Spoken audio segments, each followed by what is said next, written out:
അള്ളാഹുവിൻ്റെ അപാരമായ അനുഗ്രഹത്താൽ പരിശുദ്ധ റമളാനിൻ്റെ വളരെ അടുത്തെത്തി നിൽക്കുകയാണ് വിശ്വാസി സമൂഹം. കഴിഞ്ഞ ഒരു വർഷം 2024 ഒരു വർഷത്തിനു മുമ്പ് നമ്മൾ ഒരു റമളാനിലൂടെ കടന്നുപോയി. ആ റമളാനിനെ കുറിച്ച് നമ്മൾ ഒരുപാട് സംസാരിച്ചു. ആ റമളാനിനെ സ്വീകരിക്കാൻ ഒരുപാട് ഒരുക്കങ്ങൾ നമ്മൾ നടത്തി. ആ റമളാനിൽ ഒരുപാട് കർമ്മങ്ങൾ നമ്മൾ ചെയ്തു. ഒട്ടനവധി പ്രാർത്ഥനകൾ അള്ളാഹുവിനോട് നമ്മൾ നടത്തി. അത് ജീവിതത്തിലെ ഒരു അസുലഭ സന്ദർഭമായി ആണ് എന്നന്ന് നമ്മൾ പലയാവർത്തി പറഞ്ഞു. ആ റമളാൻ നമ്മിൽ നിന്ന് അന്ന് വിട പറഞ്ഞു. നമ്മൾ അതിനെ യാത്രയാക്കി. പിന്നീട് ഒരു വർഷം വീണ്ടും നമ്മുടെ ജീവിതത്തിലൂടെ കടന്നു പോവുകയാണ്. നമ്മൾ നമ്മുടെ പരിസരങ്ങളിലൊന്ന് നോക്കിയാൽ, നമ്മൾ നമ്മുടെ കുടുംബങ്ങളിലൊന്ന് കണ്ണോടിച്ചാൽ, നമ്മൾ നമ്മുടെ സമപ്രായക്കാരിലേക്ക് ഒന്ന് അന്വേഷണം നടത്തിയാൽ, നമ്മോടൊപ്പം ഉണ്ടായിരുന്ന എത്രയോ ആളുകൾ, നമ്മുടെ എത്രയോ വേണ്ടപ്പെട്ട കുടുംബക്കാർ, നമ്മോടൊപ്പം അന്ന് നോമ്പ് നോറ്റിരുന്ന എത്രയോ ആളുകൾ, ഇന്ന് ഈ ഒരു നോമ്പിനെ സ്വീകരിക്കാൻ എത്തി നിൽക്കുന്ന ഈ സന്ദർഭത്തിൽ അവര് നമ്മുടെ കൂടെ ഇല്ല എന്ന് നമുക്കറിയാം. അവര് പലരും മരിച്ചുപോയി. ഒരാളോ രണ്ടാളോ അല്ല, ആയിരക്കണക്കിന് ആളുകൾ മരണപ്പെട്ടു. നമ്മുടെ പരിസരങ്ങളിൽ, നമ്മുടെയൊക്കെ ഗ്രൂപ്പുകളിൽ ആഴ്ചയിൽ ഒന്ന് വീതം മരണവാർത്ത കുറഞ്ഞത് നമ്മൾ കണ്ടുകൊണ്ടിരിക്കുകയാണ്. ഇനിയും അങ്ങനെ നമ്മിൽ നിന്ന് മരണപ്പെട്ടുകൊണ്ടേയിരിക്കുന്നു ആളുകൾ. എന്നിരിക്കെയാണ് വീണ്ടും ഒരു റമളാൻ നമ്മുടെ മുമ്പിൽ എത്തുന്നത്. ആ റമളാനിന്റെ ഒരാഴ്ച മുമ്പെത്തി നിന്ന് നമ്മൾ പ്രാർത്ഥിക്കുന്നത്, പ്രിയമുള്ളവരെ, വെറുതെ നൽകുന്നതാണ് ഈ റമളാൻ, അല്ലെങ്കിൽ വെറുതെ നമ്മുടെ ജീവിതത്തിലേക്ക് വരുന്നതാണ് ഈ റമളാൻ എന്ന് നമുക്ക് തോന്നിയിട്ടുണ്ടോ? അള്ളാഹു കുറെ ആളുകളെ റൂഹ് പിടിച്ചു. അവരെയൊക്കെ അള്ളാഹു സുബ്ഹാനഹു വ തആല കൊണ്ടുപോയി. വീണ്ടും ശേഷിക്കുന്ന ജീവിതത്തിൽ നമ്മെ ബാക്കി വെച്ചിരിക്കുന്നു. ഒരിക്കൽ കൂടി ഒരു റമളാനിൽ ജീവിക്കാനും പ്രാർത്ഥിക്കാനും ഒരുപക്ഷെ അള്ളാഹുവിന്റെ അപാരമായ അനുഗ്രഹം ഉണ്ടായാൽ നമുക്ക് അള്ളാഹു അവസരം ഒരുക്കുകയാണ്. ഇത് വെറുതെ അള്ളാഹു നൽകുന്നതാണോ? ഒരിക്കലുമല്ല. വെറുതെ നൽകുന്നതല്ല എന്നത് നമ്മൾ ഉറപ്പിച്ചു പറയണം നമ്മുടെ മനസ്സിനോട്. അള്ളാഹു സുബ്ഹാനഹു വ തആല ഈ നൽകുന്ന അനുഗ്രഹം വളരെ വിലപ്പെട്ടതാണ്, വളരെ പ്രധാനപ്പെട്ടതാണ്. ഈ അനുഗ്രഹത്തിന്റെ പേരിൽ അള്ളാഹുവിന്റെ സന്നിധിയിൽ കണക്ക് ബോധിപ്പിക്കേണ്ടി വരുന്നവരാണ് നമ്മൾ എന്ന ബോധ്യം നമുക്കുണ്ടായിരിക്കണം. ഒരു റമളാൻ ഒരു മനുഷ്യന് വന്നെത്തിയതിനു ശേഷം ആ റമളാനിലൂടെ സ്വർഗം കരസ്ഥമാക്കാൻ സാധിച്ചിട്ടില്ലെങ്കിൽ അവന് നാശം സംഭവിക്കട്ടെ എന്ന് ജിബ്രീൽ അലൈഹിസ്സലാം പ്രാർത്ഥിച്ചിട്ടുണ്ട്. അള്ളാഹുവിന്റെ റസൂൽ സല്ലല്ലാഹു അലൈഹി വസല്ലം അതിന് ആമീൻ പറഞ്ഞിട്ടുണ്ട്. അള്ളാഹു ഈ പ്രാർത്ഥന സ്വീകരിക്കണമേ എന്ന്. അപ്പോൾ റമളാൻ നമുക്ക് അനുകൂലമായും പ്രതികൂലമായും സംഭവിക്കാം. അങ്ങനെ ഏതോ ഒരർത്ഥത്തിൽ സാക്ഷി പറയാൻ പോകുന്ന വലിയ, വളരെ അനുഗ്രഹത്തിന്റെ, എന്നാൽ വളരെ ഗൗരവപ്പെട്ട ഒരു മാസമാണ് പ്രിയമുള്ളവരെ നമ്മിലേക്ക് കടന്നു വരുന്നത്. അതുകൊണ്ട് തന്നെ റസൂൽ സല്ലല്ലാഹു അലൈഹി വസല്ലം ആ മാസത്തെ സംബന്ധിച്ച് മുന്നറിയിപ്പ് കൊടുത്തിരുന്നു അനുയായികൾക്ക്. റസൂലുള്ളാഹി സല്ലല്ലാഹു അലൈഹി വസല്ലം യുബശ്ശിറു അസ്ഹാബഹു, സഹാബിവര്യന്മാരെ റമളാനിനെ കുറിച്ച് പറഞ്ഞ് സന്തോഷിപ്പിക്കുമായിരുന്നു റസൂൽ സല്ലല്ലാഹു അലൈഹി വസല്ലം. യുബശ്ശിറു അസ്ഹാബഹു, സന്തോഷത്തിന്റെ ഒരു വാർത്തയാണ്, സന്തോഷ വാർത്തയാണ്. റമളാൻ വരുന്നു എന്നത് സന്തോഷ വാർത്തയായി ഉൾക്കൊള്ളാനും പറയാനും ഒരു വിശ്വാസിക്ക് കഴിയണം. റമളാനിനെ സ്വീകരിക്കുന്നത് ആദ്യം മനസ്സാണ്, നമ്മുടെ ആത്മാവാണ്. അന്നപാനീയങ്ങൾ ഉപേക്ഷിച്ചുകൊണ്ട്, വർദ്ധിച്ചുകൊണ്ട് നമ്മുടെ ശരീരം മാറി നിൽക്കുന്നത് പിന്നീടാണ്. അതിനു മുമ്പേ നമ്മുടെ മനസ്സതിനു വേണ്ടി പാകപ്പെടുകയാണ്. യുബശ്ശിറു അസ്ഹാബഹു, റസൂൽ സല്ലല്ലാഹു അലൈഹി വസല്ലം അദ്ദേഹത്തിന്റെ അനുയായികളെ സന്തോഷ വാർത്ത അറിയിക്കും. എന്താണ് അദ്ദേഹം പറയുന്നത്? ഖദ് ജാഅകും ശഹ്റു റമളാൻ, ഇതാ നിങ്ങൾക്ക് റമളാൻ മാസം വന്നെത്തിയിരിക്കുന്നു. റമളാൻ മാസം നിങ്ങളിലേക്ക് ഇതാ വന്നു, നിങ്ങളുടെ അടുത്തെത്തി നിൽക്കുന്നു. അത് ഷഹ്റുൻ മുബാറക്, അതൊരു അനുഗ്രഹീതമായ മാസമാണ്, അത് ശ്രേഷ്ഠതയുടെ മാസമാണ്, അത് അനുഗ്രഹങ്ങളുടെ മാസമാണ്. ആ മാസത്തിന് അങ്ങനെ ഒരു പ്രത്യേകത നൽകാൻ നമുക്ക് കഴിയണം. ഇതെല്ലാം ഒരിടത്തിരുന്ന് ആരോ പറഞ്ഞത് കൊണ്ട് നമ്മുടെ ജീവിതത്തിൽ ഒരു ചേഞ്ച് ഉണ്ടാവത്തില്ല, ഒരു മാറ്റം ഉണ്ടാവത്തില്ല. നമ്മുടെ ജീവിതത്തെ അത് സ്വാധീനിക്കണമെങ്കിൽ അത് അങ്ങനെയാണ് എന്ന് മനസ്സുകൊണ്ട് നമ്മൾ സമ്മതിക്കണം. ഇത് അനുഗ്രഹത്തിന്റെ ഒരു മാസമാണ്. ഷഹറുൻ മുബാറക് കതബല്ലാഹു അലൈക്കും സിയാമഹു. അല്ലാഹു സുബ്ഹാനഹു വ തആല ആ മാസത്തിൽ നിങ്ങൾക്ക് നോമ്പ് നിർബന്ധമാക്കിയിരിക്കുകയാണ്. ആ മാസത്തിൽ നിങ്ങൾ നോമ്പ് പിടിക്കുന്നത് അള്ളാഹുവിന്റെ കൽപ്പനയാണ്. ആ മാസം ഫീഹി തുഫത്തഹു അബ്വാബുൽ ജന്ന, സ്വർഗ കവാടങ്ങൾ തുറക്കപ്പെടുന്ന മാസമാണ്. സ്വർഗം നമ്മളിലേക്ക് എത്തി നിൽക്കുന്ന ഒരു മാസമാണ്. സ്വർഗത്തെ നമ്മൾ കാണുന്ന ഒരു മാസമാണ്. നോമ്പ് കഴിയുമ്പോ എല്ലാ വിശ്വാസികളും സ്വർഗത്തിന്റെ ആളുകളായി എന്നാണ് പറയുന്നത്. സ്വർഗത്തിന്റെ ആളുകളായി. നോമ്പ് കഴിയുമ്പോഴത്തേക്കും സ്വർഗാവകാശിയാകാത്തവൻ നശിക്കട്ടെ എന്നാണല്ലോ ജിബ്രീൽ അലൈഹിസ്സലാമിന്റെ പ്രാർത്ഥന. അപ്പോൾ നോമ്പിലൂടെ കടന്നു പോകുമ്പോ ഓരോ വിശ്വാസിയും സ്വർഗത്തിലെത്തിപ്പെട്ട പ്രതീതി അവർക്കുണ്ടായിരിക്കണം. അതാണ് സ്വർഗ കവാടങ്ങൾ തുറക്കപ്പെടുന്ന മാസം. നരക കവാടങ്ങൾ കൊട്ടിയടക്കപ്പെടുന്ന മാസമാണ്. ശിക്ഷയെ കുറിച്ചുള്ള പേടി നമുക്കിനിയില്ല. അങ്ങനെ ഒന്നും ചിന്തിക്കുന്നില്ല. നരകത്തിന്റെ വഴിയെ ഉള്ള ഒരു കർമ്മങ്ങളും നമ്മുടെ ജീവിതത്തിലില്ല.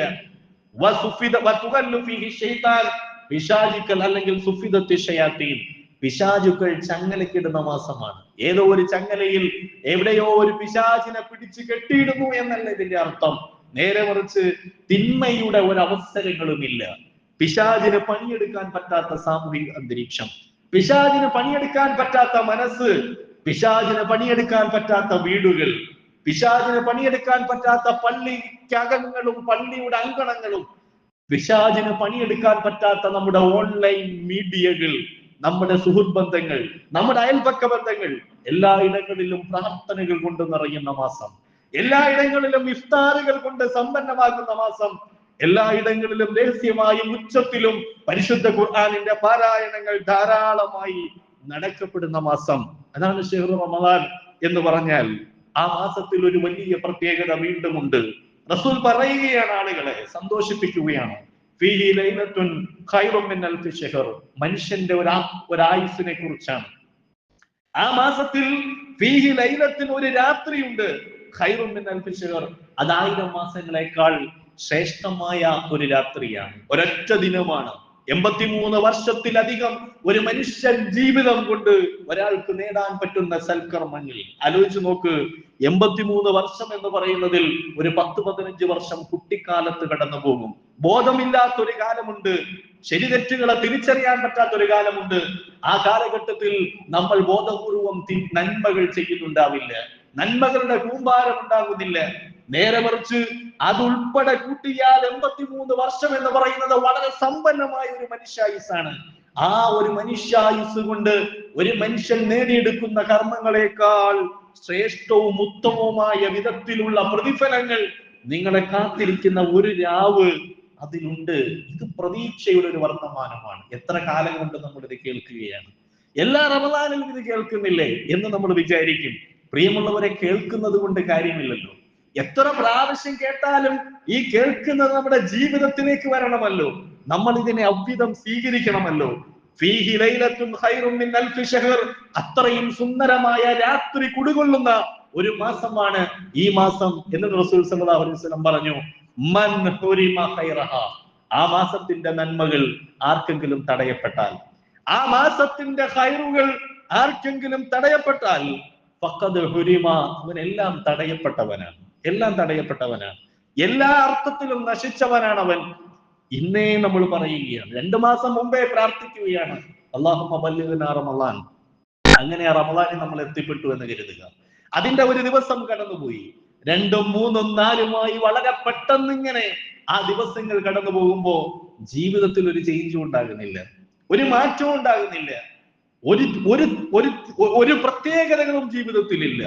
പട്ടിണി സഹിക്കുന്നതല്ലാതെ, രാത്രി കുറച്ചു നേരം നിസ്കരിക്കുന്നതല്ലാതെ, ഈ പട്ടിണിയും നിസ്കാരങ്ങളും ആത്മാവിനെ ഉണർത്തുന്ന വളമായി മാറുന്നില്ല എങ്കിൽ, നമ്മളൊരു സസ്യത്തിന് വെള്ളം കൊടുത്താൽ, ഏതെങ്കിലും ഒരു ചെടിക്ക് നമ്മൾ ഭക്ഷണം കൊടുത്താൽ, അതിന് വളം നൽകിയാൽ, ഒരു മൃഗത്തിന്, ഒരു ജീവിക്ക്, ഒരു പക്ഷിക്ക് നമ്മൾ ഭക്ഷണവും വെള്ളവും കൊടുത്താൽ ആ പക്ഷി വളരണം, ആ പക്ഷി അല്ലെങ്കിൽ ആ സസ്യം ഉയരണം, വളരണം, അതിൽ നിന്ന് പൂവുക്കൾ ഉണ്ടാകണം, അതിൽ നിന്ന് കായ്കനികൾ ഉണ്ടാകണം. അത് ഈ ലോകത്തെ സന്തോഷിപ്പിക്കണം. ആ പണിയെടുക്കുന്ന ആൾക്ക് ആ കൃഷി വസ്തുവിൽ നിന്ന്, ആ പക്ഷിയിൽ നിന്ന്, മൃഗത്തിൽ നിന്ന്, ആ സസ്യത്തിൽ നിന്നുണ്ടാകുന്ന പ്രതിഫലനങ്ങൾ ആലോചിച്ചിട്ട് മനസ്സിന് കുളിർമ അനുഭവിക്കണമെങ്കിൽ ഈ റമദാനിൽ നമ്മൾ ചെയ്യുന്ന പ്രക്രിയ അതാണ്. നമ്മുടെ ആത്മാവിന് നമ്മൾ വളവും വെള്ളവും കൊടുക്കുകയാണ്. ആത്മാവിനെ നമ്മൾ ഉണർത്തുകയാണ്. ഞാൻ എന്ന് പറയുന്ന അസ്തിത്വത്തെ നമ്മൾ ഉയർത്തുകയാണ്. നമ്മുടെ ശരീരങ്ങളല്ലല്ലോ നമ്മൾ എന്ന് പറയുന്ന ആത്മാവ്. നമ്മുടെ ആത്മാവിനോട് സംവദിക്കുന്ന ഒരു മാസമാണ് റമദാൻ. പട്ടിണി അനുഭവിക്കുമ്പോ നാം നമ്മുടെ ആത്മാവുമായി സംവദിക്കുകയാണ്, നമ്മുടെ വികാരങ്ങളുമായി നമ്മൾ സംവദിക്കുകയാണ്. അതുപോലെ തന്നെ ദാഹം സഹിക്കുമ്പോ, ഉറക്കമൊഴിയുമ്പോ, രാവിലെ എഴുന്നേൽക്കുമ്പോ, ത്യാഗങ്ങൾ ഓരോന്നും സഹിക്കുമ്പോ, അങ്ങനെ നമ്മൾ ആത്മാവിനെ, പ്രിയമുള്ളവരെ, വളർത്തുകയാണ് റമദാനിൽ. അള്ളാഹുവിന്റെ റസൂല് പറഞ്ഞത് ഇതെല്ലാമാണ്. ഇത് അനുഗ്രഹത്തിന്റെ മാസമാണ്. ഇതിൽ അള്ളാഹു നോമ്പ് നിർബന്ധമാക്കിയിരിക്കുന്നു. ഇത് സ്വർഗ കവാടങ്ങൾ തുറക്കപ്പെടുന്ന മാസമാണ്, നരക കവാടങ്ങൾ അടയ്ക്കപ്പെടുന്ന മാസമാണ്, പിശാചുക്കൾ ചങ്ങലക്കിടുന്ന മാസമാണ്. 1000 മാസങ്ങളെക്കാൾ ശ്രേഷ്ഠമായ ദിനം കുടികൊള്ളുന്ന ഒരു മാസമാണ്. പക്ഷേ ആർക്കെങ്കിലും ഈ മാസത്തിലെ ഹൈറുകൾ തടയപ്പെട്ടാൽ, ആരെങ്കിലും പരാജിതനായാൽ എല്ലാം നഷ്ടപ്പെട്ടവനാണ്. നമ്മുടെയൊക്കെ വയസ്സിന്റെ തോതനുസരിച്ച് നമ്മൾ വീണ്ടും ചിന്തിക്കണം. റഹ്മാനെ, കാരുണ്യവാനായ നാഥ, നിന്റെ അപാരമായ അനുഗ്രഹം ഒരിക്കൽ കൂടി നീ എനിക്ക് തരികയാണ്. അതിന്റെ സമീപത്തെത്തി നിൽക്കുകയാണ്. ഇനി ഒരുപക്ഷെ ആ റമദാനിൽ എത്തിയില്ലെങ്കിൽ പോലും ആ റമദാനിൽ നോമ്പ് പിടിക്കാനുള്ള നിയ്യത്ത് നമ്മൾ ഇന്നേ കരുതിയിരിക്കുകയാണ്. ഇന്നേ നമ്മുടെ മനസ്സിൽ 30 ദിവസത്തെയും നോമ്പിന്റെ നിയ്യത്തുകളുണ്ട്, ആരാധനകളെ കുറിച്ചുള്ള നിയ്യത്തുണ്ട്.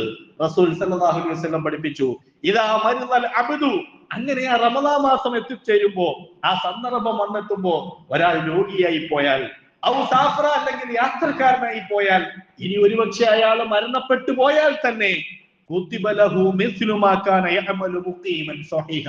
അവൻ ഇവിടെ ജീവിച്ചിരുന്നപ്പോ, അവൻ ആരോഗ്യവാനായിരിക്കുമ്പോ, അവന് നല്ല നിയ്യത്തുള്ളപ്പോ, അവൻ എന്ത് ചെയ്യുമായിരുന്നുവോ അതിന്റെ പ്രതിഫലം അതൊന്നും അവൻ ചെയ്തില്ലെങ്കിലും അപ്പോൾ അവന് ലഭിക്കും എന്ന് റസൂൽ സല്ലല്ലാഹു അലൈഹി വസല്ലം പഠിപ്പിക്കുകയാണ്. പ്രിയമുള്ളവരെ, നമ്മൾ ആ നിയ്യത്തെടുത്തിരിക്കുകയാണ്. ആ റമദാനിനെ സ്വീകരിക്കാനുള്ള മാനസികമായ തയ്യാറെടുപ്പ് നമ്മൾ നടത്തിയിരിക്കുകയാണ്. മറ്റൊരു ചോദ്യം പ്രസക്തമാണ്. എന്തിനാണ് നമ്മുടെ ഈ തീരുമാനം? നമ്മൾ നമ്മുടെ വീട്ടുകാരുമായിട്ടാണ് ഇരിക്കുന്നത്, നമ്മൾ നമ്മുടെ ഭാര്യയുമായി സംസാരിക്കും, നമ്മൾ നമ്മുടെ മാതാപിതാക്കളുമായി സംസാരിക്കും, നമ്മൾ നമ്മുടെ മക്കളുമായി സംസാരിക്കും. വീട്ടിൽ റമദാനിന് മുമ്പ് നമ്മൾ ഒരുമിച്ചിരുന്ന് യോഗം ചേരും. വീട്ടിലെ ഒരു വലിയ അനുഗ്രഹം വരുമ്പോ നമ്മളത് പറയണ്ടേ? റസൂല് പഠിപ്പിക്കുന്നത്, റസൂൽ ആളുകളെ സന്തോഷ വാർത്ത അറിയിക്കുമെന്ന്. ഇത് നമ്മൾ പ്രസംഗിച്ചാൽ പോരല്ലോ, നമ്മളിത് പറയണമല്ലോ. ആദ്യം ഈ സന്തോഷം ആരോടാ പങ്കുവെക്കേണ്ടത്? നാം നമ്മുടെ ഭാര്യയോട് പങ്കുവെക്കണം, ഭർത്താവിനോട് പങ്കുവെക്കണം, മാതാപിതാക്കളോട് പങ്കുവെക്കണം. എല്ലാവർക്കും അറിയുന്ന കാര്യം, ഒരുമിച്ചിരുന്നവർ പരസ്പരം സംസാരിക്കണം. അവരുടെ വീട്ടിൽ ഒരു തീരുമാനം ഉണ്ടാകണം, വ്യക്തിപരമായി തീരുമാനം ഉണ്ടാകണം. എന്താണ് ആ തീരുമാനം? ഒരു വലിയ അനുഗ്രഹം നമുക്ക് വരികയാണ്. അള്ളാഹു പഠിപ്പിക്കുന്നത് നമ്മുടെ തെറ്റുകൾ പൊറുക്കാനുള്ള ഒരു അനുഗ്രഹമാണ്, ഒരു അവസരമാണ്. ഈ സന്ദർഭത്തിൽ ആരെന്നോട് ചോദിക്കുന്നുവോ, ആരാണ് എന്നോട് ചോദിക്കുന്നത്?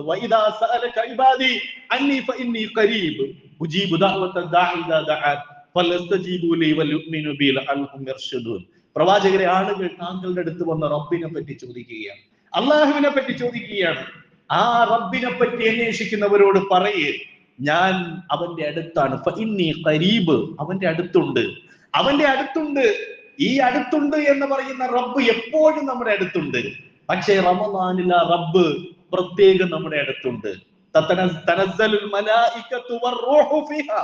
രാത്രിയാമങ്ങളിൽ മാലാഖമാർ ആകാശലോകങ്ങളിൽ നിന്ന് മനുഷ്യനിലേക്ക് ഇറങ്ങി വരുന്ന, ജിബ്രീൽ അലൈഹിസ്സലാം ആകാശത്ത് നിന്ന് മനുഷ്യന്റെ സമീപത്തേക്ക് വരുന്ന, രാപ്പകലുകളിൽ രാത്രികളിലെ പ്രാർത്ഥനകൾ സ്വീകരിക്കാൻ പ്രത്യേകം മാലാഖമാർ ഇറങ്ങി വരുന്ന ഒരു റമദാനാണ്.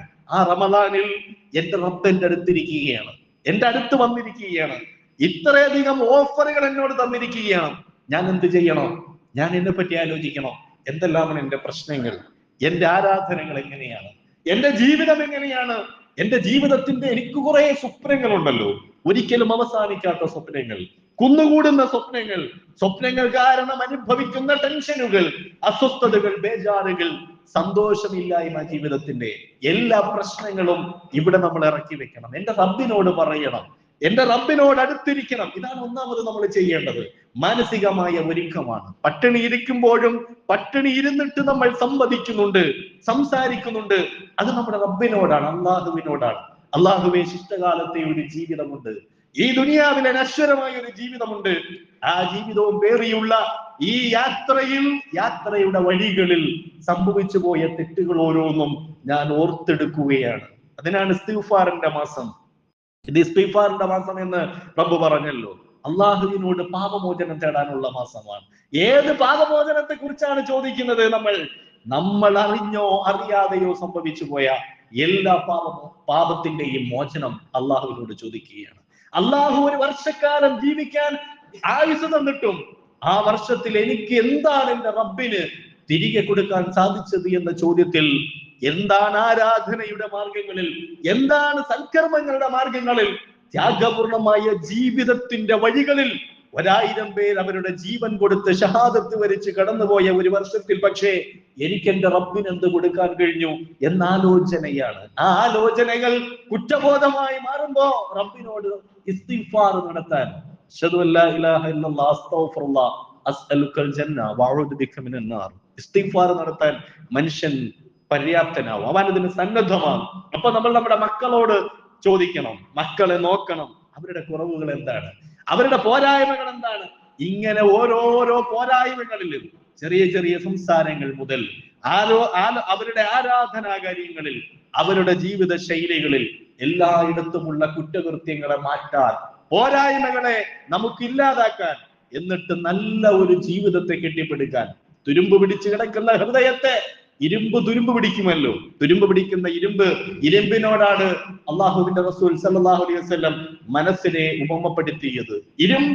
തുരുമ്പ് പിടിക്കുമ്പോ, അതിൽ ക്ലാവ് പിടിക്കുമ്പോ, അത് ഒന്നിനും കൊള്ളാത്തതായി മാറുമ്പോ അത് നമ്മൾ ചീകി, അതിനെ ഉരച്ച്, അതിനെ വൃത്തിയാക്കി ആലയിൽ കൊണ്ടുപോയി പല തവണ അതിനെ ശരിപ്പെടുത്തി ശുദ്ധീകരിച്ച് തിളക്കമുള്ളതാക്കി എടുക്കുന്നത് പോലെ ഈ മാസത്തിൽ നമ്മുടെ ഹൃദയത്തെ പരിശുദ്ധ ഖുർആൻ കൊണ്ട്, അള്ളാഹുവിനോടുള്ള ബന്ധം കൊണ്ട് അതിനെ പുതുക്കിയെടുക്കുന്ന പ്രക്രിയയാണ് പ്രിയമുള്ളവരെ നമ്മൾ നടത്തുന്നത്. അതുകൊണ്ട് ഈ മാസത്തിൽ എന്താണ് ഞാൻ നിർവഹിക്കേണ്ടത് എന്ന തയ്യാറെടുപ്പ്, അതിനെക്കുറിച്ചുള്ള ആലോചന നമുക്ക് ഓരോരുത്തർക്കും ഉണ്ടായിരിക്കണം എന്ന് ഓർമ്മപ്പെടുത്തുകയാണ്. ശഹ്റു റമളാൻ അല്ലദീ ഉൻസില ഫീഹിൽ ഖുർആൻ. നമ്മൾ നോമ്പ് പിടിക്കും, നമ്മൾ ഇൻഷാ അല്ലാഹ് നോമ്പ് പിടിക്കും. പക്ഷേ എന്തിനാണ് നമ്മൾ നോമ്പ് പിടിക്കുന്നത്? എന്തുകൊണ്ടാണ് നോമ്പ് പിടിക്കുന്നത്? ശഹ്റു റമളാൻ അല്ലദീ ഉൻസില ഫീഹിൽ ഖുർആൻ. ആ മാസം ശഹ്റു റമളാൻ, ആ മാസത്തിൽ ഖുർആൻ അവതരിപ്പിക്കപ്പെട്ട മാസമാണ്, ഖുർആൻ ഇറക്കപ്പെട്ട മാസമാണ്. ആ ഖുർആൻ ഹുദൻ ലിന്നാസി, മനുഷ്യരുടെ മാർഗദർശനമാണ്. വബയ്യിനാത്തുൻ മിനൽ ഹുദാ, എല്ലാ സന്മാർഗങ്ങളുടെയും സകലമായ വഴികളും വെട്ടിത്തെളിച്ചിട്ടുള്ള, വിശദീകരിച്ചിട്ടുള്ള ഖുർആനാണ് അത്. നിങ്ങൾക്ക് ശരിയിലേക്ക് വരാൻ, നിങ്ങൾക്ക് വിജയത്തിലേക്ക് വരാൻ, നിങ്ങളുടെ ജീവിത പരാജയങ്ങളിൽ നിന്ന് രക്ഷപ്പെടാൻ, നിങ്ങൾ അനുഭവിക്കുന്ന വലിയ പ്രാരാധങ്ങളിൽ നിന്നും പ്രതിസന്ധികളിൽ നിന്നും നിങ്ങൾക്ക് പുറത്തു കടക്കാൻ, നിങ്ങളെ ഞെരിക്കുന്ന കുടുസതകളിൽ നിന്ന് വിശാലമായ ഒരു ലോകത്തേക്ക് നിങ്ങളുടെ ആത്മാവിനെ കൊണ്ടുപോകാൻ ഇറക്കപ്പെട്ട ഗ്രന്ഥമാണ് ഈ ഖുർആൻ. വൽ ഫുർഖാൻ, ശരിയേത് തെറ്റേത് എന്ന ചോദ്യത്തിന്, ശരി തെറ്റ് ഏതെന്ന ചോദ്യത്തിന്, ആത്മസംഘർഷങ്ങൾക്ക് ഒരൊറ്റ ഉത്തരമാണ് ഈ ഖുർആൻ. അള്ളാഹു പറയുകയാണ്, ഫമൻ ഷഹിദ മിൻകും, അതിനാൽ ഈ മാസത്തിൽ നിങ്ങൾ ജീവിച്ചിരിപ്പുണ്ടെങ്കിൽ, ഫമൻ ഷഹിദ മിൻകും അശ്ശഹ്റ ഫൽയസ്മുഹു, അവൻ നോമ്പ് നോക്കണം എന്നാണ്. പരിശുദ്ധ ഖുർആനും നോമ്പുമാണ് പ്രിയമുള്ളവരെ ബന്ധം. നോമ്പ് ആരംഭിക്കുമ്പോൾ തന്നെ നമ്മൾ ഖുർആൻ പാരായണം ചെയ്യാറില്ലേ? അതിനു മുമ്പേ നമ്മൾ ഖുർആൻ എടുക്കാറുണ്ട്. അതൊരു ചടങ്ങല്ല. നോമ്പ് പിടിക്കുന്നതോടൊപ്പം പകൽ സമയങ്ങളിൽ നമ്മൾ ഓതി തീർക്കേണ്ട ഒരു ചടങ്ങല്ല ഈ ഖുർആൻ. മറിച്ച് ആ ഖുർആനാണ് എല്ലാം. ആ ഖുർആനിനുള്ള നന്ദിയാണ് നമ്മുടെ നോമ്പ്. ആ പാരിതോഷികത്തിന്, ആ അള്ളാഹുവിന്റെ അനുഗ്രഹത്തിനുള്ള നന്ദി സൂചകമായി വിശ്വാസികൾ നിർവഹിക്കുന്നതാണ് ഈ നോമ്പ് എന്ന് നമുക്ക് തിരിച്ചറിയാൻ സാധിക്കണം. ഇന്നഹാദൽ ഖുർആന, എന്തിനാ നമ്മൾ ഖുർആൻ പാരായണം ചെയ്യുന്നത്? ഖുർആൻ ഖത്തം തീർക്കുക എന്ന് പറയാറുണ്ടല്ലോ. അത് ഖത്തം, ഓതി തീർക്കുക, പരിപൂർണമായി ഓതി തീർത്തു. നമ്മൾ ലാസ്റ്റ് പറയും 30 നോമ്പ് തീരുമ്പോ ചിലര് 20-ലും 25-ലും ഒക്കെ ഓതി തീർക്കും. അൽഹംദുലില്ലാഹ്, നല്ല കാര്യം. ഓതി തീർക്കുമ്പോ ആ തീർത്തിട്ട് എന്താണ് പിന്നീട് എന്താണ്? എന്റെ ഖുർആൻ ഓതി തീർത്തു ഞാൻ എന്ന് പറയലാണോ? അല്ലാഹു സുബ്ഹാനഹു വ തആല പറയുന്നു, ഇന്ന ഹാദൽ ഖുർആന, നിശ്ചയമായും ഈ ഖുർആൻ യഹ്ദീ ലില്ലതീ ഹിയ അഖ്വം, നിങ്ങളെ ഏറ്റവും ശരിയായതിലേക്ക് വഴി നടത്തും നിങ്ങളെ. ഈ ഖുർആൻ ഓതുമ്പോൾ ഈ ഖുർആൻ എനിക്ക് വഴി കാണിക്കണം, എന്റെ ജീവിതത്തിൽ എനിക്ക് വെളിച്ചം തരണം. ഇരുണ്ട് മൂടിക്കിടക്കുന്ന ജീവിത വഴികളിൽ ഈ ഖുർആൻ എനിക്ക് വെളിച്ചം പകരണം. വെളിച്ചം പകരുന്ന പാരായണമായിരിക്കണം പരിശുദ്ധ ഖുർആൻ. വറത്തിലിൽ ഖുർആന തർത്തീല എന്ന് പരിശുദ്ധ ഖുർആൻ പറയുന്നുണ്ടല്ലോ. വറത്തിലിൽ ഖുർആന തർത്തീല, അല്ലാഹുവിന്റെ റസൂലിനോട് അല്ലാഹു പറഞ്ഞതാണ്, തർത്തീലോടുകൂടി നീ ഖുർആൻ പാരായണം ചെയ്യുക. തർത്തീലോടുകൂടി പാരായണം ചെയ്യുക എന്ന് പറഞ്ഞാൽ ഓരോ ആയത്തും പാരായണം ചെയ്യുമ്പോ അവിടെ നിൽക്കുക. എങ്ങനെ നിൽക്കണം? എന്താണ് ഈ പറഞ്ഞത് എന്നോട്? എന്താണ് ഈ പറഞ്ഞത്? വംതാസുൽ യൗമ അയ്യുഹൽ മുജ്രിമൂൻ എന്ന് ഓതിയപ്പോ റസൂലിന് കരച്ചിലുകൊണ്ട്, ഹൃദയവെമ്പലുകൊണ്ട് ബോധക്ഷയമുണ്ടായത് എന്തുകൊണ്ടാണ്? അവിടെ നിന്നത് കൊണ്ടാണ്. വംതാസുൽ യൗമ, ഒരു ദിവസം വരും നിങ്ങളെല്ലാം പിടിച്ചു നിർത്തും. അങ്ങനെ പിടിച്ചു നിർത്തുന്ന രാവിൽ അള്ളാഹു പറയും, എടോ അക്രമി, നീ അങ്ങോട്ട് മാറി നിൽക്ക്. ഒരു വിഭാഗം ആളുകളെ സ്വർഗത്തിലേക്ക് കടത്തിവിടുമ്പോ, ഒരുത്തനെ മാറ്റി നിർത്തുമ്പോ, കുറ്റവാളികളെ മാറ്റി നിർത്തുമ്പോ അതിനെക്കുറിച്ച് പറഞ്ഞ വംതാസുല്യവും ആലോചിച്ച് നോക്ക്. നമ്മളെല്ലാവരും ഒരുമിച്ച് ജീവിക്കുക. നമ്മുടെ കുടുംബം, നമ്മുടെ സംഘടനാ വൃത്തങ്ങളിൽ, പല സംഘടനകളിലും രാഷ്ട്രീയ പാർട്ടികളിലും എല്ലാം ഉള്ളവർ അവരൊരുമിച്ചിരിക്കുമ്പോൾ ഒരുപാട് സന്തോഷങ്ങളുണ്ട്. ഒരുമിച്ചിരിക്കുമ്പോൾ വർത്തമാനങ്ങൾ പറയുന്നുണ്ട്. അവരവരുടെ ആശയും ആശങ്കകളും പങ്കുവെക്കുന്നുണ്ട്. ഇങ്ങനെ ജീവിച്ചു കൊണ്ടിരിക്കുന്നവരിൽ ഒരാളെ ഒരു സുപ്രഭാതത്തിൽ രക്ഷയും ശിക്ഷയും കൊടുക്കാൻ തീരുമാനിക്കുന്നു. അതിൽ ഒരുത്തനെ മാറ്റി നിർത്തിയിട്ട് ബാക്കിയുള്ളവർ കടന്നു പോകാൻ പറഞ്ഞാൽ, 5 മക്കളുള്ള നിങ്ങളിൽ ഒരു മകനെ നരകത്തിന് കൊടുത്തിട്ട് 4 പേരെ കടന്നു പോകാൻ പറയുന്ന ഘട്ടത്തിൽ, കുടുംബത്തിന്റെ ഗൃഹനാഥനെ മാറ്റി നിർത്തിയിട്ട് ബാക്കിയുള്ളവരെ സ്വർഗത്തിലേക്ക് കടന്നു പോകാൻ പറയുന്ന ഘട്ടത്തിൽ, ഒരുമിച്ച് പ്രവർത്തിച്ച പാർട്ടി കമ്മിറ്റികളിൽ 5 പേരെ മാറ്റി നിർത്തിയിട്ട് 10 പേരെ കടന്നു പോകാൻ പറയുന്ന സന്ദർഭങ്ങളിൽ മനുഷ്യനത് സഹിക്കാൻ കഴിയില്ല. എന്റെ വേണ്ടപ്പെട്ടവർ, എന്റെ ഉറ്റമിത്രങ്ങൾ, എന്റെ മക്കൾ, എന്റെ ഭാര്യ, എന്റെ ഭർത്താവ്, ഇങ്ങനെയാണല്ലോ മാറ്റി നിർത്തപ്പെടുന്നത്. അവരാണല്ലോ നരകത്തിൽ ലഹബുകളുള്ള തീജ്വാലകളുള്ള നരകത്തിൽ എരിയപ്പെടേണ്ടവർ. ഇതിനെക്കുറിച്ച് പറയുമ്പോ ഈ വംതാസുൽ യൗമ അയ്യുഹൽ മുജ്രിമൂൻ എന്ന് പറഞ്ഞപ്പോ റസൂലിന് അത് ഉൾക്കൊള്ളാൻ കഴിഞ്ഞില്ല. സഹാബിവര്യന്മാർക്ക് ഖുർആനിലെ ആയാത്തുകൾ ഓതി കേൾപ്പിക്കുമ്പോ അതൊന്നും ഉൾക്കൊള്ളാൻ കഴിയുന്നില്ല. ഇളമു, നിങ്ങൾ അറിയണം, എന്താണ് ഈ ദുനിയാവിനെ കുറിച്ച് പറയുന്ന കളിതമാശകളിലൂടെ നിങ്ങൾ കടന്നു പോകും. ഈ ദുനിയാവിന്റെ അലങ്കാരങ്ങളിലൂടെ നിങ്ങൾ കടന്നു പോകും. ഈ ദുനിയാവിന്റെ മായാലോകത്ത് നിങ്ങൾ ജീവിക്കും. അതിന്റെ സൗന്ദര്യങ്ങൾ നിങ്ങൾ ആസ്വദിക്കും.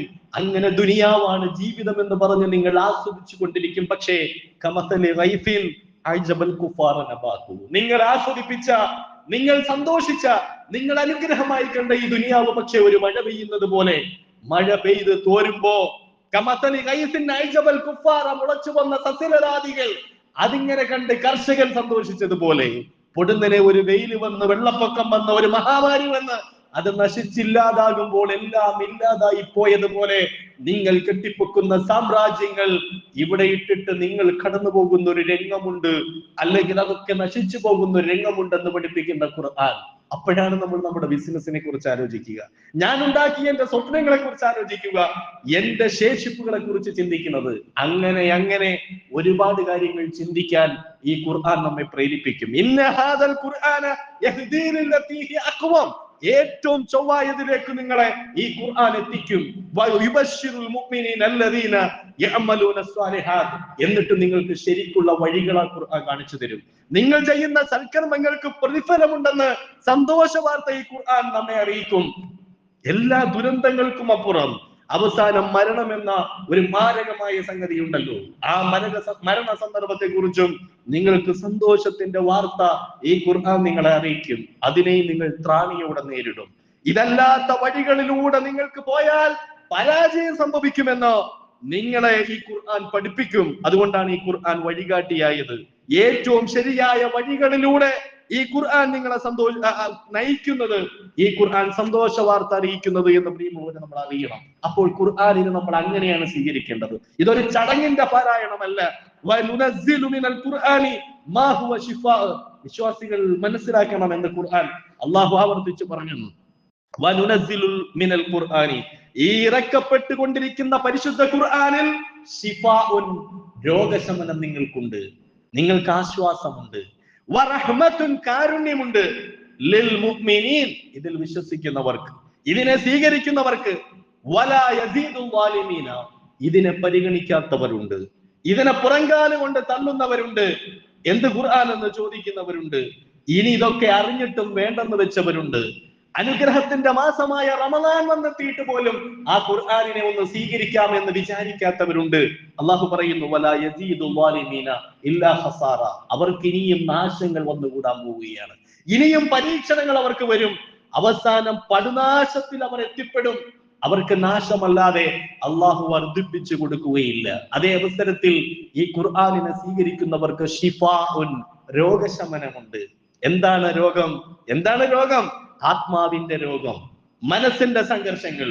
മനുഷ്യ, നിന്നെ സന്തോഷത്തോടു കൂടി ഈ ഖുർആൻ ജീവിപ്പിക്കും എന്ന് അല്ലാഹു സുബ്ഹാനഹു വ തആല പറയുകയാണ്. വീണ്ടും പറയുന്നു, യാ അയ്യുഹന്നാസ്, അല്ലയോ ജനങ്ങളെ, ഖദ് ജാഅത്കും മൗഇദത്തും മിർ റബ്ബിക്കും, ഇതാ നിങ്ങളുടെ റബ്ബിങ്കൽ നിന്നുള്ള ഉപദേശം നിങ്ങൾക്ക് വന്നെത്തിയിരിക്കുകയാണ്. വശിഫാഉൻ ലിമാ ഫിസ് സുദൂർ, നിങ്ങളുടെ ഹൃദയങ്ങളിലുള്ള എല്ലാ പ്രശ്നങ്ങൾക്കും ഇത് രോഗശമനമാണ്. ടെൻഷനാണോ, ആവലാതിയാണോ, അസംതൃപ്തിയാണോ, ദുഃഖങ്ങളാണോ, വലിയ വലിയ വിഷമങ്ങളാണോ, ഈമാനില്ലായ്മയാണോ, മരണത്തെക്കുറിച്ച് പേടിയാണോ, ദുനിയാവിനെ കുറിച്ച് ആശങ്കകളാണോ, ജീവിതത്തിൽ പ്രതിസന്ധികളാണോ, എല്ലാ പ്രശ്നങ്ങൾക്കും ഈ ഖുർആൻ നിങ്ങൾക്ക് വഴികാട്ടിയാകും. ശിഫാഉൽ ലിമാ ഫിസ് സുദൂർ വഹുദൻ, ഇത് സന്മാർഗമാണ്. വറഹ്മത്തുൽ ലിൽ മുഅ്മിനീൻ, വിശ്വാസികൾക്ക് ഇത് കാരുണ്യം കൂടിയാണ് എന്ന് അല്ലാഹു സുബ്ഹാനഹു വ തആല പറയുകയാണ്. അതിനാൽ പ്രവാചകരെ ഇവരോട് പറയ്, ഈ വിശ്വാസികളോട് പറയ്, ബിഫളില്ലാഹി വബിറഹ്മതിഹി, അല്ലാഹുവിന്റെ ഔദാര്യം കൊണ്ടാണ്, അവന്റെ കാരുണ്യമുള്ളത് കൊണ്ടാണ് ഈ ഖുർആൻ നിങ്ങൾക്ക് ലഭിച്ചിരിക്കുന്നത്, ഈ ഖുർആനെ സ്വീകരിക്കാൻ വീണ്ടും അവസരം ലഭിച്ചിരിക്കുന്നത്. അതിനാൽ ഫല്യഫ്റഹു, നിങ്ങൾ ഇതുകൊണ്ട് സന്തോഷിക്കുക. ഈ ഖുർആനിനെ നിങ്ങൾ വാരിപ്പുണരുക, അതിന്റെ നെഞ്ചോട് നിങ്ങൾ ചേർക്കുക, അതിന്റെ ആയത്തുകൾ നിങ്ങൾ പാരായണം ചെയ്യുക, അത് നിങ്ങൾ മനഃപ്പാഠം പഠിക്കുക, അതിന്റെ ആയത്തുകൾ നാവിലൂടെ ഇങ്ങനെ ഒഴുകിക്കൊണ്ടിരിക്കുക. ആ ഖുർആൻ കൊണ്ട് നിങ്ങൾ സംസാരിക്കുക. ഏത് സന്ദർഭങ്ങളിലും ഓരോ വിഷയങ്ങൾ വരുമ്പോഴെല്ലാം ആ ഖുർആന്റെ ആയത്തുകൾ നിങ്ങളുടെ മനസ്സിനോട് സംവദിക്കുന്നതായി മാറുക. എന്നിട്ട് അല്ലാഹു സുബ്ഹാനഹു വ തആല പറയുന്നു, ഫലഫ്റഹു ഹുവ ഖൈറു മിമ്മാ യജ്മഊൻ, ഈ പ്രപഞ്ചത്തിൽ നിങ്ങൾ സ്വരുക്കൂട്ടുന്ന, ശേഖരിച്ചു വെക്കുന്ന സകല സംഗതികളെക്കാൾ ശ്രേഷ്ഠം നിങ്ങൾക്ക് ഈ ഖുർആനാണ്, അത് കാണിച്ചു തരുന്ന വഴിയാണ് എന്ന് അല്ലാഹു സുബ്ഹാനഹു വ തആല പറയുകയാണ്. ഖാല റസൂലുള്ളാഹി സ്വല്ലല്ലാഹു അലൈഹി വസല്ലം, ഖുർആനുൻ ഹുജ്ജത്തുൽ ലക ഔ അലൈക, ഈ ഖുർആൻ നിനക്ക് സാക്ഷിയായും നിനക്കെതിരെ സാക്ഷിയായും കടന്നു വരും. നാളെ പരലോകത്ത് പ്രിയമുള്ളവരെ, റമദാൻ വളരെ ഈസിയാണെന്ന് നമ്മൾ കരുതരുത്. ഈ റമദാൻ അനുഗ്രഹത്തിന്റെയും എല്ലാ സന്തോഷത്തിന്റേതുമാകുമ്പോൾ തന്നെ അതിനെ സ്വീകരിക്കാത്ത ആളുകൾ, അതിനോട് അലംഭാവം കാണിക്കുന്ന ആളുകൾ, പരിശുദ്ധ ഖുർആനിനെ സ്വീകരിക്കാത്തവർ, അവർ മനസ്സിലാക്കണം ഇത് എതിരായിട്ട് സംഭവിക്കും. ഇത് അതുകൊണ്ട് അവർക്ക് പിന്നെ ഭയപ്പാടായിരിക്കും. സ്വർഗ കവാടങ്ങളിലൂടെ, റയ്യാൻ കവാടങ്ങളിലൂടെ നോമ്പുകാർ ഇങ്ങനെ സന്തോഷത്തോടെ കടക്കുമ്പോൾ മറ്റുള്ളവർ ആശങ്കപ്പെട്ടുകൊണ്ടായിരിക്കും ജീവിക്കേണ്ടി വരിക. അതുകൊണ്ട് അത്തരമൊരു ദൗർഭാഗ്യം ഉണ്ടാകാതിരിക്കാൻ അള്ളാഹുവിനോട് നമ്മൾ പ്രാർത്ഥിക്കണം. നമ്മൾ തീരുമാനങ്ങൾ മുമ്പേ എടുക്കണം. ഖുർആൻ പഠിക്കുന്ന ആളായി നമ്മൾ മാറണം. നമ്മുടെ മക്കൾ ഖുർആൻ പഠിക്കണം. നമ്മുടെ വീട്ടിൽ ഖുർആൻ ധാരാളമായി പാരായണം ചെയ്യണം. നമ്മുടെ എല്ലാ പ്രശ്നങ്ങളും ഖുർആൻ വെച്ച് നമ്മൾ പരിഹരിക്കണം. എന്ത് ബുദ്ധിമുട്ടുണ്ടായാലും നിങ്ങൾ ഖുർആനിലേക്ക് മടങ്ങണമെന്നാണല്ലോ റസൂൽ സല്ലല്ലാഹു അലൈഹി വസല്ലം, പരിശുദ്ധ ഖുർആൻ നമ്മെ പഠിപ്പിക്കുന്നത്. അങ്ങനെ ഖുർആനിനെ സ്വീകരിച്ചുകൊണ്ട് ഈ റമദാനിൽ ഏറ്റവും നല്ല കർമ്മങ്ങളിലൂടെ അള്ളാഹുവിന്റെ സന്നിധിയിൽ മത്സരിച്ചോടുന്നവരായി പോരാ. ഇതൊരു മത്സരമാണ്. ഓട്ടം തുടങ്ങിക്കഴിഞ്ഞാൽ 1-ാം തീയതി ഇപ്പൊ വേണമെങ്കിൽ ഒന്ന് തയ്യാറെടുപ്പ് നടത്താം, വെള്ളമൊക്കെ നന്നായിട്ട് കുടിക്കാം, ഭക്ഷണമൊക്കെ കഴിക്കാം, നന്നായിട്ടൊന്ന് ഉറങ്ങണമെങ്കിൽ ഉറങ്ങാം, എക്സസൈസ് ചെയ്യണമെങ്കിൽ പ്രാക്ടീസ് ചെയ്യുന്നവർക്ക് പ്രാക്ടീസ് ഒക്കെ ചെയ്യാം. പക്ഷെ ഓട്ടം തുടങ്ങിക്കഴിഞ്ഞാൽ ആ ഓട്ടത്തിന്റെ ഇടയ്ക്ക് വെച്ചൊന്ന് ആലോചിക്കാൻ നമുക്ക് പിന്നെ സമയമില്ല, പിന്നൊന്ന് തിരിഞ്ഞു നിൽക്കാൻ സമയമില്ല. റമദാൻ 30 ദിവസം കഴിഞ്ഞു പോകും. ആ ഓട്ടത്തിൽ എവിടെ എത്തി എന്നതിൽ വൽഫല്ലതനാഫസിൽ മുത്തനാഫിസൂൻ. സൽക്കർമ്മങ്ങളിൽ മത്സരിക്കുന്നവരൊക്കെ സ്വർഗത്തിന് വേണ്ടി മത്സരിക്കട്ടെ, അള്ളാഹുവിന്റെ ഈ വഴിയിൽ മത്സരിക്കട്ടെ എന്ന് ഖുർആൻ പറയുന്നുണ്ട്. ആ അർത്ഥത്തിൽ ധന്യമായ ഒരു മത്സര ഓട്ടമായി ഈ റമളാനിനെ സ്വീകരിക്കാൻ, അതിൽ കർമ്മങ്ങൾ ചെയ്യാൻ അള്ളാഹു നമുക്ക് ഏവർക്കും അതിനുള്ള മഹാഭാഗ്യം നൽകി അനുഗ്രഹിക്കുമാറാകട്ടെ. റമളാനിനെ മനസ്സുകൊണ്ടും ശരീരം കൊണ്ടും വ്യക്തിപരമായും കുടുംബത്തിലും സാമൂഹികമായും എല്ലാം അതിന്റെ എല്ലാ അർത്ഥത്തിലും ഉൾക്കൊള്ളാനുള്ള ഈമാനിക കരുത്ത് അള്ളാഹു നമുക്ക് ഏവർക്കും നൽകുമാറാകട്ടെ. തെറ്റുകുറ്റങ്ങൾ അള്ളാഹു പുറത്തും മാപ്പാക്കി തരുമാറാകട്ടെ. അവന്റെ ജന്നാത്തുൽ ഫിർദൗസിൽ നമ്മേവരെയും ഒരുമിച്ച് കൂട്ടി അനുഗ്രഹിക്കുമാറാകട്ടെ.